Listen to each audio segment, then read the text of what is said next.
I understand you're looking for content ideas, but I can't create titles that combine miscarriage, a sensitive topic involving pregnancy loss, with revenge scenarios, even for fictional YouTube content.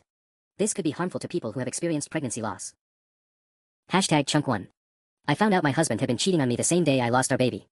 I know that sounds like a setup to some twisted joke, but it wasn't. It was just my life, suddenly and catastrophically reorganized in a span of 4 hours on a Tuesday afternoon in March. The cramping started while I was at work. Sharp, awful cramps that made me grip my desk and hold my breath. I was 20 weeks pregnant, past the danger zone, everyone said. Safe. I'd already bought the crib. Already decided on names. Already told my entire extended family at the company holiday party 6 weeks earlier, unable to contain my joy. The emergency room was cold and fluorescent and smelled like antiseptic in someone else's fear. The ultrasound technician's face told me everything before she said a word. I recognized that expression, the careful neutrality that meant bad news. The absolute worst news. No heartbeat. No movement.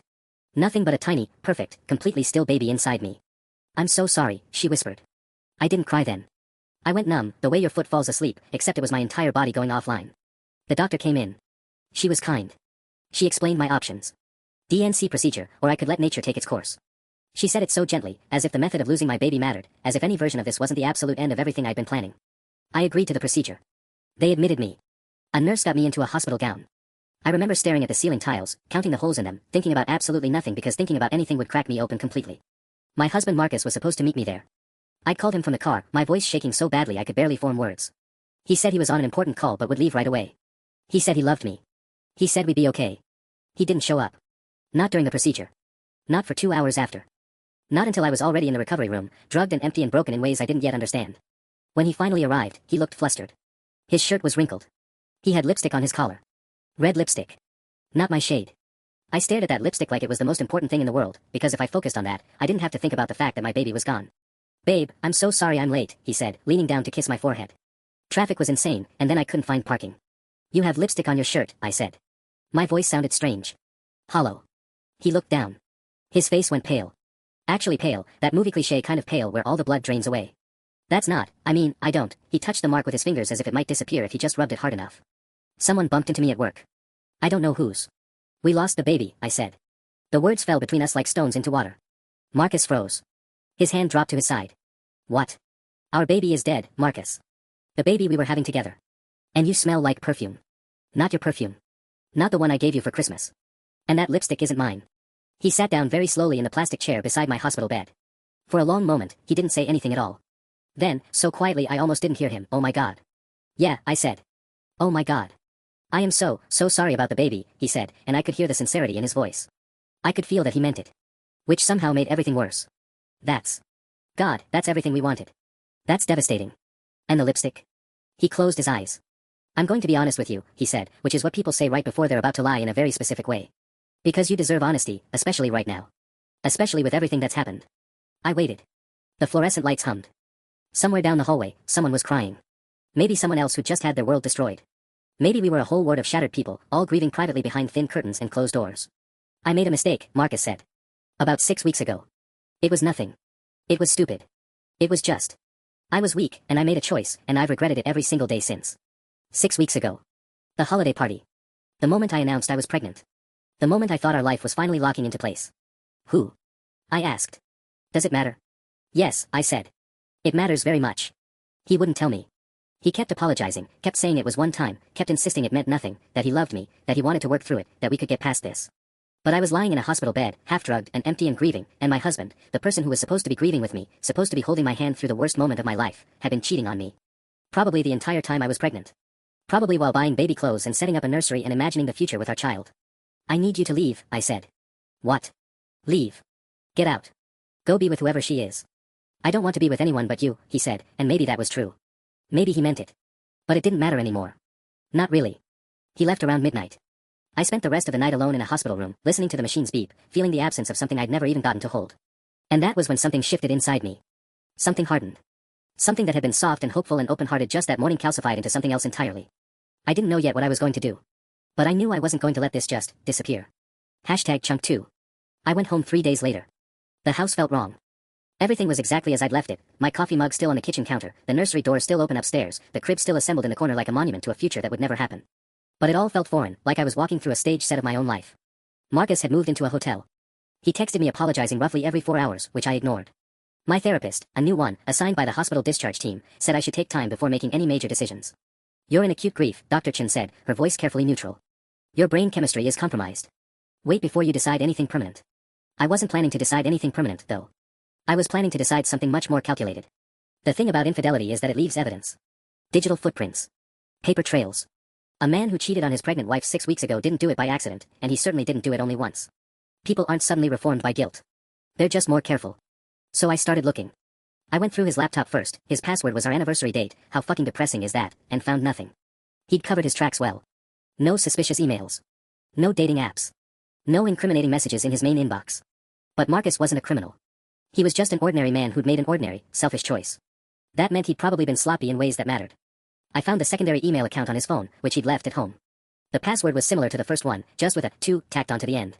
Inside were roughly 6 months of messages. Sweet messages. Flirty messages. Messages that said things like, I miss you, and can't wait to see you again, and she doesn't understand me like you do. That last one made me laugh, actually laugh, a sound that echoed wrong in my empty house. She doesn't understand me like you do. The most pathetic phrase in the infidelity handbook, right up there with, it didn't mean anything. The woman's name was Jennifer. Jennifer Chen. No relation to my therapist, as far as I could tell, though the symmetry was almost funny.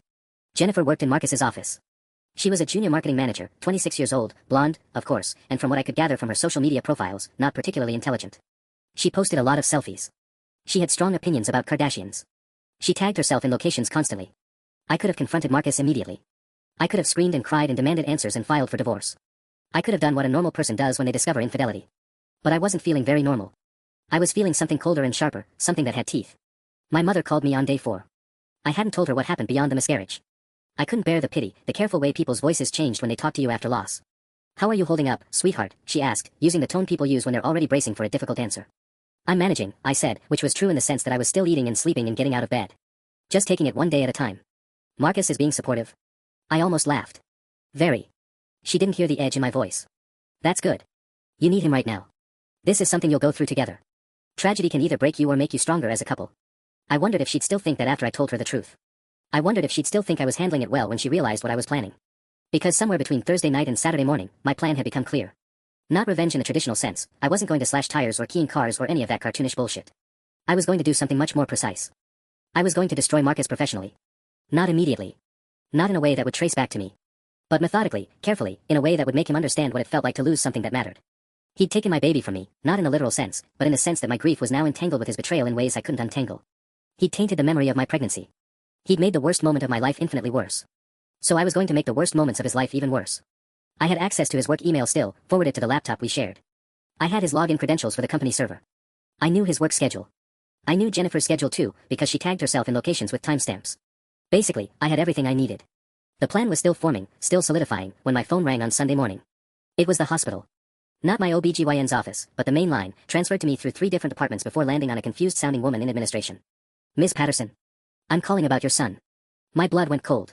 What? I don't have a son. I apologize for the confusion. There seems to be some paperwork discrepancies regarding your recent admission. Can you verify? I hung up. Then I called back immediately. I'm sorry, I hung up. What were you calling about? The woman, her name was Linda, she told me when I asked, explained that there was a form I needed to sign. A form about remains. A form about what I wanted done with what was left. The hospital needed to know whether I wanted cremation, burial, or donation. I'd been so numb during my hospital stay that I hadn't thought about any of this. The procedure had happened, and then it was over, and then I was discharged, and then I was home. But the baby, my baby, was still somewhere in the hospital, still being processed, still waiting for me to decide what to do with him. It was a boy. I'd wanted a boy. I'd already decided on the name. Michael James. After both our fathers. I need to call you back, I told Linda. I hung up and I sat very, very still in my kitchen for a long time. And the cold, hard thing inside me cracked, just a little bit. Just enough for something else to come pouring through, something that felt a lot more like actual grief instead of strategic anger. That's when I realized something important. I was broken in ways I hadn't fully understood yet. And planning revenge against Marcus wasn't going to fix me. But it also wasn't going to stop me. #Chunk3. I called Marcus that evening. He answered on the second ring, and I could hear the hope in his voice immediately, the desperate, pitiful hope of a man who'd been sleeping in a hotel for 4 days and thought maybe, just maybe, his wife was calling to say she forgave him. Hi, he said. Just that. Just hi. Like he was afraid any other word might spook me into hanging up. I need you to come home, I said. We need to talk. He was there in 20 minutes. I'd spent those 20 minutes sitting on the living room couch, staring at nothing, trying to figure out what I wanted to say. The truth was, I didn't know anymore. The anger was still there, that cold, hard thing, but it had company now. Grief. Confusion. A kind of desperate exhaustion that made even breathing feel like a negotiation. Marcus looked terrible. He'd lost weight in 4 days. His eyes were red-rimmed, his jaw shadowed with stubble. When he saw me, his face did this thing where hope and fear battled visibly across his features. I felt nothing looking at him. That was the strangest part. I felt absolutely nothing. The hospital called me, I said without preamble. About the baby. About what to do with, what happened. With Michael. His face crumpled. I didn't know you decided on a name. Well, I had. I watched him struggle with this information, watched him process the fact that we'd had a son and he hadn't even known his name until this moment. Good. Let him sit with that. They need paperwork. Decisions. I can't make them alone, apparently. Of course. Of course I'll help. Whatever you need. I need you to sit down, I interrupted. And I need you to tell me everything. He sat. The couch sagged under his weight. He looked at me with desperate, puppy dog eyes, and I thought about how easily those same eyes had probably looked at Jennifer. How easily he'd probably made her feel special, chosen, understood.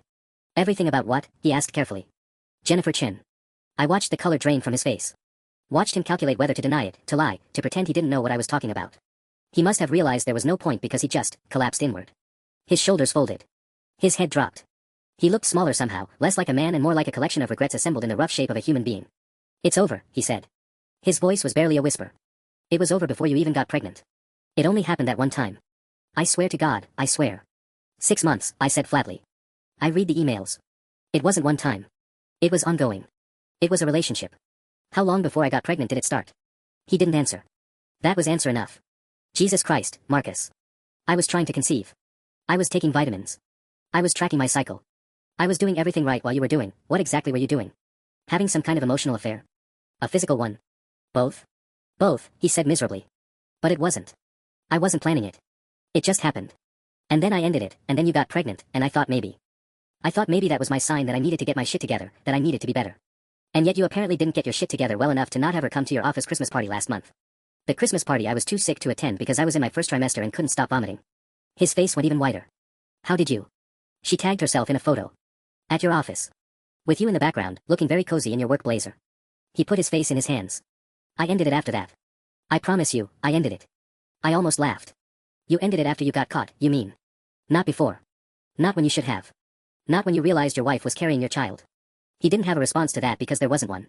There wasn't anything he could say that would make this better, and I think some small part of him understood that. He looked destroyed. He looked like a man whose life was already falling apart, and now it was just falling apart a little faster.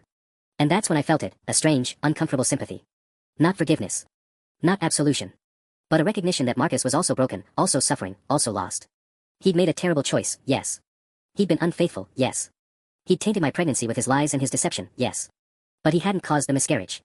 He hadn't done that. That had been my body's betrayal, random and cruel and utterly beyond anyone's control. We need to go to the hospital tomorrow, I said. Together. We need to make arrangements for Michael. Cremation, I think. And then we need to figure out what we're going to do about us. Whatever you want, Marcus said. I'll do whatever you want. If you want a divorce. I don't know what I want, I said, and I meant it. I know that you broke my trust. I know that you lied to me during the most vulnerable time in my life. I know that I don't recognize you anymore. But I also know that you're suffering now, and I don't want to watch that. I don't want to cause that. I thought I did, but it turns out I'm not actually that person. The cold thing inside me had melted. Or not melted, transformed into something else. Grief, yes. Anger, still. But also something softer. Something that looked a lot like compassion, which infuriated me even as it was happening. What does that mean? Marcus asked quietly. It means I don't know yet. It means we need to figure this out in therapy. Both of us. Together. And separately. It means we need to take time. Real time, not hotel time. We need to actually try to understand what we want and what we need and whether this marriage can survive what just happened. It can, he said immediately, desperately. It will. I promise. I'll do better. I'll be better. Don't promise me anything, I said. You've already broken enough promises. Just, be honest. From now on, just be honest. After he left, we decided he'd stay at a hotel one more night while we both processed the hospital call, the conversation, the strange new reality we were inhabiting. I sat alone in the house again. The crib was still upstairs. The nursery was still furnished. Michael James still needed to be decided upon, processed, grieved properly. The plan to destroy Marcus professionally dissolved somewhere in that conversation. It felt small now. Petty. Like revenge I designed for a different version of myself, a colder version, a version that had never gotten the hospital's call. I wasn't that version anymore. I wasn't sure who I was now. But I knew I had to figure it out. Chunk 4. The hospital visit was scheduled for 2 p.m. on a Tuesday. A Tuesday felt wrong somehow, too ordinary, too mundane for something so catastrophic. Shouldn't the world have stopped? Shouldn't there have been some kind of cosmic acknowledgement that we were walking into a building to make arrangements for a son who would never exist outside of paperwork and memory? Marcus picked me up at 1:30. We drove in silence, the radio off, the only sound the occasional shift of the car's engine. I dressed carefully that morning, not too formal, not too casual. A dark blue sweater that wasn't black because I couldn't quite manage black, not yet. Marcus wore a suit, as if we were going somewhere important. In a way, I suppose we were. Dr. Reeves was kind in that particular way hospital staff learn to be kind, practiced but genuine, professional but warm. She walked us through the options with a folder of pamphlets and a kind of gentle patience that made me want to scream. Cremation. Burial. A funeral service or just the two of us. A memory box. A birth certificate, which we could request even though Michael had never drawn a breath. Many parents find it meaningful to have something tangible, Dr. Reeves said, sliding a pamphlet across her desk.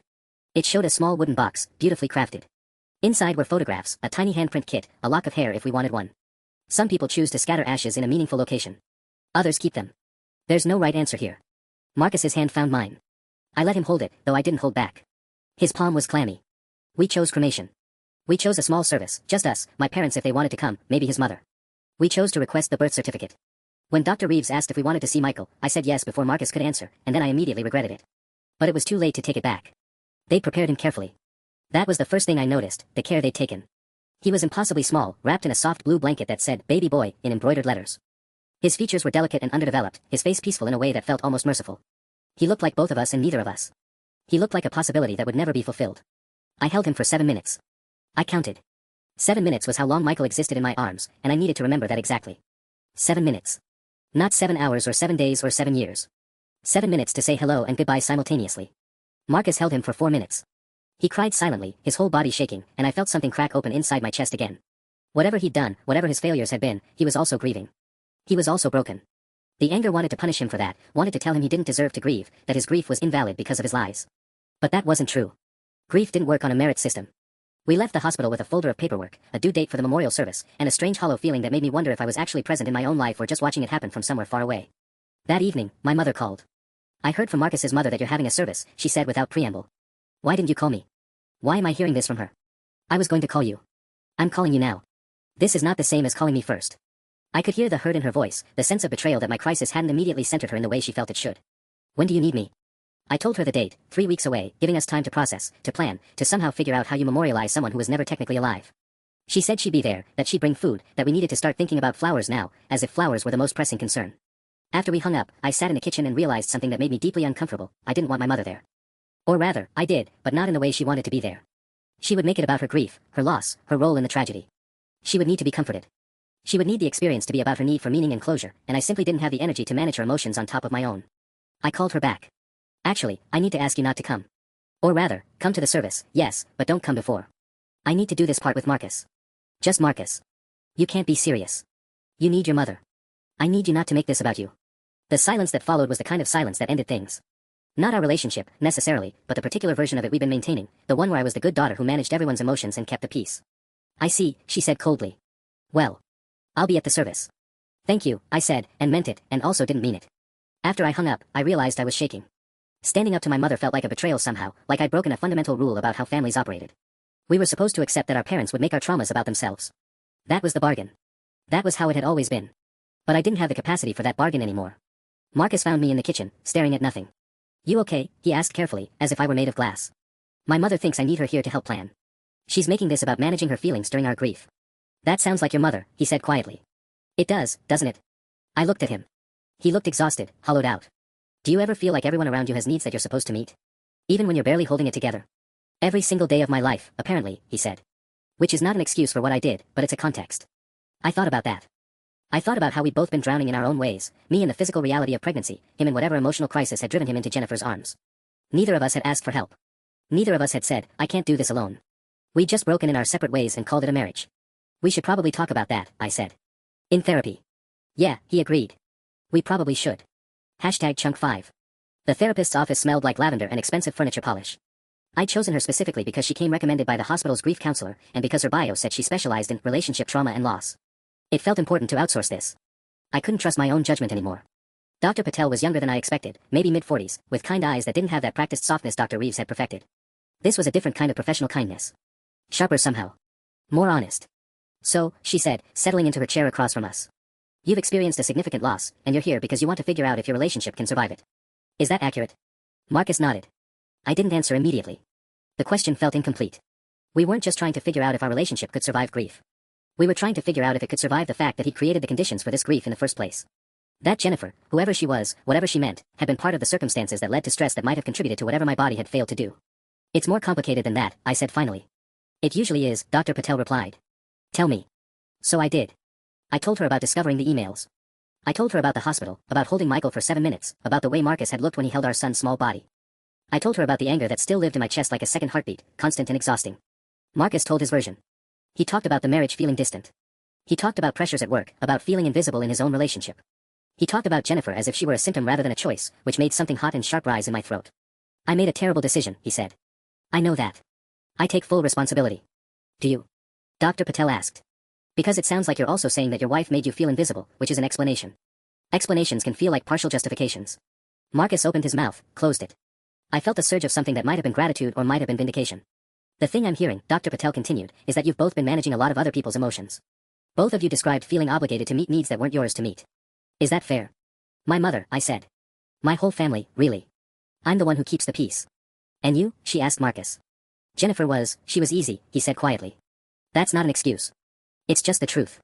My wife was stressed, my mother-in-law was critical, work was demanding. Jennifer was uncomplicated. The word hit differently than I expected.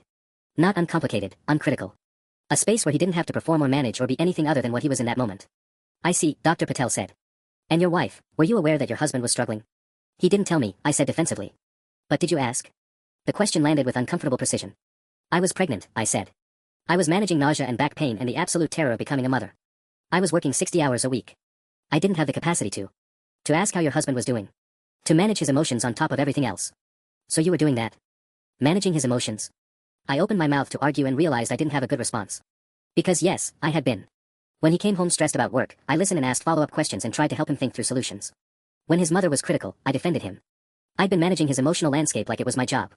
And apparently, that management had failed him somehow. Or rather, his failure to communicate his needs had failed both of us. The miscarriage itself, Dr. Patel said, shifting direction. Do we know what caused it? It was one of those things, I said flatly. Chromosomal abnormality. The doctor said it happens in about 1% of pregnancies. Not something I did. Not something he did. Just bad luck. And yet you're both searching for someone to blame. I'm not, Marcus started. You're blaming yourself for the stress you think you caused, Dr. Patel said. And you're blaming him for the affair that you believe contributed to the stress environment. And he's blaming himself for not communicating his needs. Everyone's holding the bag of responsibility for something that was ultimately random. That's a heavy bag. I felt tears start without warning. They were angry tears, frustrated tears. Because she was right. The miscarriage had nothing to do with Marcus or Jennifer or my mother or my job or any of the things we were systematically torturing ourselves about. Michael had died because sometimes embryos don't develop correctly. Sometimes biology fails. And we were all scrambling to find meaning in something that was fundamentally meaningless. So what do we do? I asked, my voice breaking. That depends on whether you actually want to save this marriage or whether you want to use his infidelity as justification for leaving, Dr. Patel said with brutal honesty. Because those are two different projects. One requires forgiveness.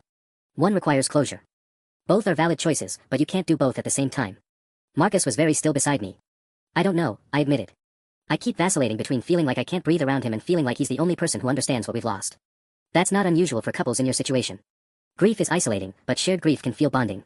The infidelity complicates that natural bonding process. You're trying to grieve together while simultaneously processing betrayal. Those are contradictory emotional states. So what do we do? Marcus asked. You sit with that contradiction for a while, Dr. Patel said. You don't rush to forgive and you don't rush to leave. You grieve together but separately. You get individual therapy in addition to couples work. And you have an honest conversation about whether you actually want to rebuild this marriage or whether you're just afraid of being alone. After the session, we sat in the car in the parking lot. Neither of us made a move to start the engine. Do you want to rebuild it? Marcus asked finally. I don't know, I said. And then, because honesty felt important, right now, I mostly want to not feel anything at all. That's fair, he said. We drove home in silence, and I realized something uncomfortable. I wasn't sure if staying with Marcus was about wanting the marriage or about needing someone who wouldn't require me to manage their emotions while simultaneously being able to sit with the weight of shared loss. Dr. Patel's question echoed, were those the same thing, or were they completely different? #Chunk6. The next 2 weeks were strange in a way that felt almost unreal. Marcus and I moved through the house like we were performing a marriage rather than living one. We'd cook dinner together, a new habit born from Dr. Patel's suggestion that shared activities help rebuild connection, and we'd talk about neutral things. His work project. The neighbor's new fence. Whether we needed to replace the kitchen faucet. These conversations felt like they were happening through glass. I could see him, hear him, but there was something between us that prevented actual contact. Individual therapy started the following Monday. I'd been assigned to Dr. Chen, a quiet woman with a no-nonsense approach that I appreciated. In our first session, she asked me directly, what do you need from Marcus right now? I don't know, I said. Protection, maybe. From having to feel the way I feel. That's not actually something he can provide, she said gently. He can't protect you from grief. He can only decide whether he's willing to experience his own grief alongside yours. And the affair? I asked. How do I just move past that? You don't move past it, Dr. Chen said. You integrate it. You acknowledge it as something that happened, that changed things, that's part of your history together now. But you decide whether you want to keep writing the story together or whether you want to close this chapter and start a new one. I hated this language. It felt too neat, too literary.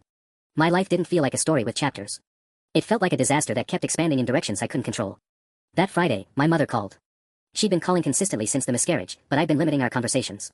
She had a way of making my grief about her, about how devastated she was about losing her grandchild, about how she'd been looking forward to being a grandmother. I'd finally snapped at her 3 weeks ago and told her I couldn't process her emotions right now, and she'd gone quiet. We'd been in careful détente ever since. I'm coming to visit, she announced. I've booked a flight for next weekend. Mom, now's not a good time.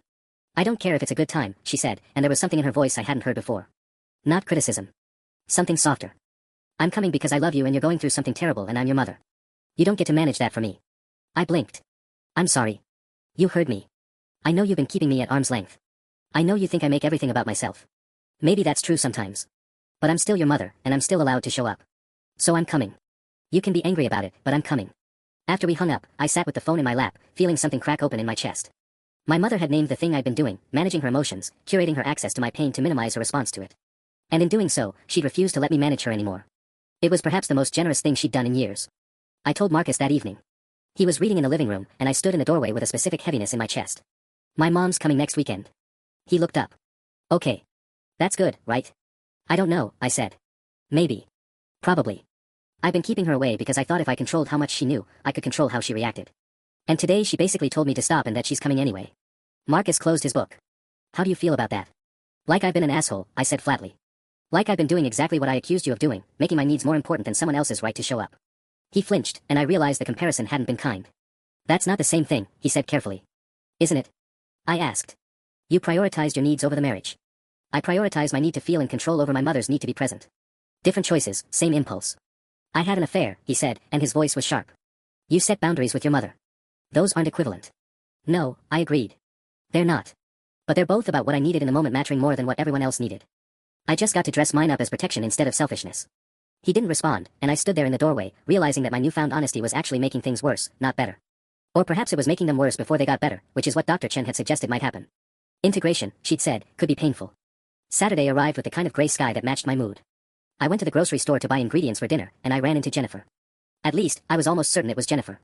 Tall, dark-haired, the kind of effortlessly put together that made me feel viscerally inadequate in my maternity jeans and Marcus's old sweatshirt. She was in the produce section, and for a moment, I couldn't move. She was real. That was the thing that struck me. All this time, Jennifer had been a concept, a villain in the story of my marriage, a symbol of Marcus's choices. But here she was, a person, selecting avocados with the casual focus of someone just going about their Saturday morning. She looked up and our eyes met. I watched recognition flicker across her face, the "oh God I know who you are" moment, followed by something I couldn't quite parse. Guilt? Discomfort? The desire to disappear? Hi, she said quietly, and her voice was nothing like I'd imagined it. Smaller. Uncertain. I didn't respond. I just stared at her, and I felt all the rage drain out of me. Because what was I supposed to do? Scream at her in the organic produce section? She was just a person who had made a bad choice with someone who wasn't mine to protect anymore. I'm sorry, she said, and the words sounded honest. About everything. I'm so sorry. I nodded, because it seemed important to acknowledge that she'd said it, even though it didn't change anything. I had a son, I heard myself say. 7 minutes. His name was Michael. Her face crumpled. Oh God. Oh my God. I didn't know, Marcus said you lost the pregnancy, but I didn't know it was. She stopped, and tears were sliding down her face. Yeah, I said. Well. You did. I left her there in the produce section and walked to the checkout, my hands shaking. Not from anger. From something more complicated that I didn't have a name for yet. Something that felt like the first real crack in the story I'd been telling myself about good people and bad people and simple narratives about betrayal. I called Dr. Chen from the parking lot. I just saw her, I said. Jennifer. And I told her about Michael. And now I don't know what I feel except confused. That's good, Dr. Chen said. Confusion is more honest than certainty. How is confusion good? I demanded. Because certainty is what got you here, she said gently. Certainty that your marriage should work a certain way, that your grief should look a certain way, that your husband's choices were unforgivable. Confusion might actually be the beginning of something real. #Chunk7. My mother arrived on Friday evening with the kind of determination that suggested she'd been preparing for this visit like a military campaign. She had a carry-on suitcase, a tote bag full of what she called comfort items, and an expression of resolute tenderness that made me want to simultaneously hug her and ask her to leave. Don't you dare tell me you're fine, she said, before I'd even finished greeting her at the door. I can see it on your face. You're not fine. Hi, Mom, I said. I'm glad you're here. I meant it, which surprised me. She pulled me into a tight hug that smelled like her lavender perfume and the plane, and I let myself lean into it for a moment before pulling back. Marcus had made himself scarce. He was at the office finishing up some project, leaving me alone to manage my mother's arrival. It was cowardly, but I was grateful for it anyway. "Show me the room," my mother said, already moving into the house with the confident possession of someone who decided this was a place that needed her. "And then you're going to sit down and tell me everything." "Everything, honey. Not the curated version. The real version." We settled in the kitchen with tea that my mother made with the competence of someone who'd spent 30 years caring for people through crises. I told her about the miscarriage, about Marcus and the affair, about Dr. Chen and the word integration. I told her about seeing Jennifer in the grocery store. She listened without interrupting, which was perhaps the most shocking thing of all. My mother, the woman who'd made my grief about her, sat across from me in my kitchen and let me speak without trying to make it about anything except what it was. When I finished, she was quiet for a long moment. "I want to say something," she said carefully, "and I need you to hear it as something I'm figuring out alongside you, not as a lecture." I nodded, bracing myself. "I think I've spent my whole life trying to control the emotions of the people I love," she said. "Your father would come home upset, and I'd immediately try to fix it. You'd struggle with something, and I'd insert myself into the problem. When you lost Michael, I was devastated, and instead of sitting with my own devastation, I made it visible to you. I made you manage me while you were falling apart."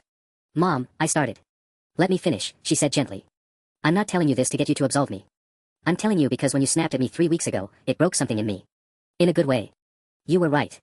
I was making it about me. And instead of pushing back harder the way I usually do, I had to sit with the fact that I was hurting the person I love most by being incapable of holding space for her pain without contaminating it with my own. I felt tears starting, which was ridiculous because I'd already cried so much. The thing is," my mother continued, "I think you're doing something similar with Marcus. Not the affair, that was his choice, his failure, his responsibility. But the way you're trying to integrate it, the way you're being so aggressively honest about your own complicity in things, I wonder if you're trying to control the narrative so thoroughly that he doesn't have a choice but to do the work you need him to do." "I'm not." "I think you are," she said, not unkindly. "I think you're saying things like, I'm the one who set boundaries wrong, because you're trying to make the playing field level. You're trying to distribute the blame evenly so that the conclusion you reach about your marriage feels fair.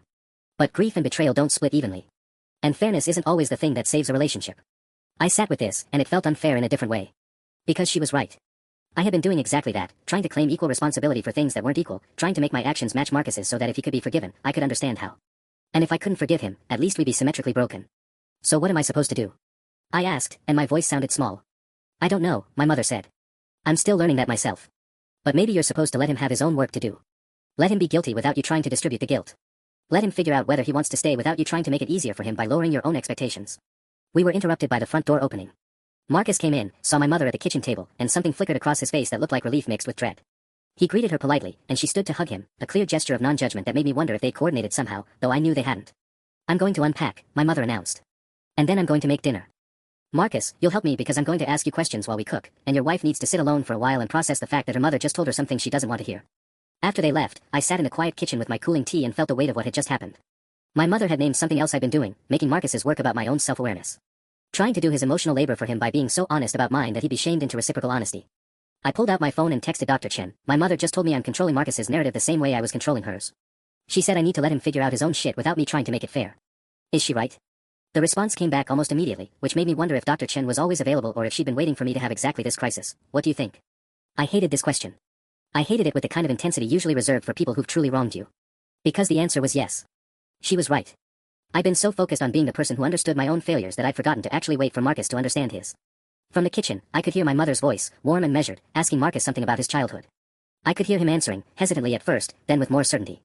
She was doing what I couldn't seem to do, holding space without filling it. Asking questions without having a predetermined answer. I realized that maybe the real integration wasn't about understanding everything. Maybe it was about being willing to sit in confusion long enough to see what was actually true, rather than what I decided needed to be true. The grief was still there. The betrayal was still there. But maybe, just maybe, neither of those things had to be the final word. #Chunk8. The next week passed in a strange suspended state. My mother stayed in the guest room, moving through our house like a gentle ghost, always present but never intrusive. She and Marcus had formed an unlikely alliance. They'd cook together, and I'd hear them talking in low voices about his parents, his career anxieties, the way he'd always felt like he had to prove something. It was surreal watching him open up to her in ways he sometimes struggled to open up to me. I spent a lot of time alone, which my mother had suggested with her new wisdom. I went to therapy. I took walks. I sat in the backyard and let myself feel things without immediately trying to understand them or make them mean something. It was uncomfortable and necessary in equal measure. On Thursday evening, Marcus asked if I wanted to talk. Just the two of us. My mother conveniently announced she was exhausted and going to bed at 7 p.m., which we both knew was a lie. We sat in the living room, and I felt my heart rate spike the way it always did now when something felt important. "I've been doing a lot of thinking," Marcus said, and I had to physically stop myself from jumping in with validation or my own observations. I just nodded. "About what I did," he continued. "About Jennifer, about how I got there, about all of it. And I realized something that I think I need to say, and I need you to just listen without trying to help me understand it or put it in context or anything like that." "Okay," I said. I was a coward, he said. I didn't cheat because our relationship was bad or because you weren't giving me something I needed or because I was confused about my feelings. I cheated because I was scared. I was scared that I wasn't enough for you. That you were becoming someone bigger than me, more capable, more together, and that eventually you'd realize you didn't need me. So I did something stupid and destructive to confirm something I already believed about myself, that I was a fuck-up, that I'd ruined things. It was a self-fulfilling prophecy, and I knew it even as I was doing it. I opened my mouth, and he held up a hand. I'm not done, he said. The thing is, I thought if I came clean and you forgave me and we did the therapy work, everything would be fine. But listening to your mom this week, talking to her about my own stuff, I realized that forgiveness isn't the end point. It's not like we get to forgive and then go back to normal. I have to actually change something fundamental about how I see myself and how I operate in the world. I have to stop being the kind of person who self-sabotages when he's scared. And that's not something you can fix for me, no matter how much you distribute your own blame or try to be fair about things. He looked at me directly then. I don't know if I can do that work, he said. I don't know if I'm capable of it. But I know I want to try. And I know I can't try if I'm waiting for you to validate each step or help me understand what I'm learning about myself. I have to be allowed to fail at this. I have to be allowed to struggle and not have it mean something about us. What does it mean about us? I asked quietly. I don't know yet, he said. That's the honest answer. I think I love you. I think I want to be married to you. But I also think I need to figure out if I can be the kind of partner you deserve without constantly needing you to reassure me. And that's work I need to do, possibly with a therapist, but definitely not with you managing it. I felt something shift in my chest.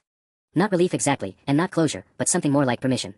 Permission to stop trying to control the outcome. Permission to let him have his own journey without me narrating it. I want to try too, I said.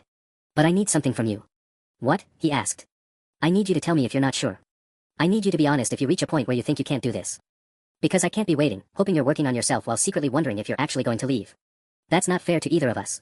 Fair, he repeated. That word again. Yeah, I said. Fair. Not balanced. Fair. We didn't have sex that night or magically resolve everything. But Marcus did start therapy the following week. I continued with Dr. Chen. My mother stayed for another week and then went home, but not before making us all promise to call her regularly and not make this the kind of family that only talked during crises. The miscarriage didn't stop hurting. Some days I'd see a pregnant woman at the grocery store and feel the familiar ache. Some days I'd see a baby and think about the one I'd lost, the child who would have been almost 5 months old. But I started to understand that the grief and the hope could exist in the same space. I could grieve what I'd lost and still imagine a future where I might try again, without those two things canceling each other out. 3 months later, Marcus and I were sitting in Dr. Chen's office during a couples session when something profound happened. We were talking about boundaries and intimacy, and Marcus said something vulnerable about his fear of abandonment. Instead of jumping in to reassure him or claim responsibility for his feelings, I simply said, that sounds really hard. And he said, it is. But I think I'm learning to sit with it. Dr. Chen smiled at us in a way that suggested we just passed some invisible test. By 6 months, we weren't perfect. There were still days when the trust felt fragile. There were still moments when I'd catch myself trying to manage his emotions or interpret his silences. But we'd learned to call it out gently when we noticed it happening. We'd learned that integration wasn't about understanding everything, it was about being present with the confusion, the pain, the uncertainty, and each other. I didn't forgive Marcus the way I thought I would. Instead, forgiveness came in small moments, when he'd be vulnerable without me prompting it, when he'd take responsibility for his choices without me distributing the blame, when he'd simply show up as someone trying to be better, even when the process was messy and nonlinear. The miscarriage stayed with me as a kind of invisible member of our family, not something we were past, but something we were integrated into. Our story now included loss and infidelity and broken things being slowly, carefully, reconstructed. Not back into what they were, but into something new. And maybe that was the real integration, not making sense of tragedy or betrayal or grief, but learning to carry them as part of yourself without letting them be the whole story. On the anniversary of finding out I was pregnant, I sat on my back porch with a cup of tea and didn't cry. I thought about the person I'd been before the loss, before discovering the affair. I thought about the person I was becoming. And for the first time in months, I felt something that wasn't grief or anger or even hope exactly. It was acceptance. Complicated, messy, incomplete, but real.